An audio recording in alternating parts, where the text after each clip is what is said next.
West Virginia Poor People's Campaign held a rally this past weekend to protest more people dying in the Southern Regional Jail, and the severity of the crisis has reached feverish proportions. Pam Garrison says neither our legislator nor governor will take the conditions seriously, and people contact her terrified that if they end up in SRJ, that they won't make it out alive. Newswatch reporter Jillian Risberg has Pam's emotional story. They've got this attitude with people that are arrested like they're trash and they can just take us and do anything they want and they're not held accountable. They don't have to communicate with the families. They don't have to give them their civil rights. There's no accountability. There's no oversight.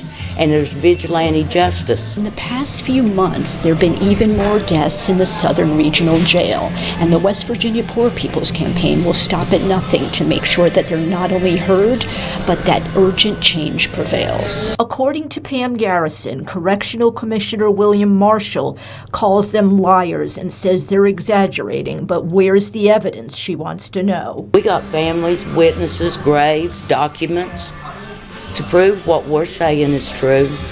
They destroyed theirs. That's why they had to dish out $4 million. That's not solving our problems. You know, we need legislation down there to address this overcrowding. Besides the excessive sentences and excessive charges. Reverend William Barber announced at their recent rally that when he gets back, he will connect with Forward Justice and the West Virginia Poor People's Campaign to file a new letter asking the DOJ to investigate West Virginia jails and prisons. A lot with these medical examiners that is not making sense to us. Like Quantez Brock's autopsy said he had heart disease. He died of a heart attack. There was no mention of no broken bones, nothing. Why and what is going on here in West Virginia? Because something stinks from head to toe, every which way.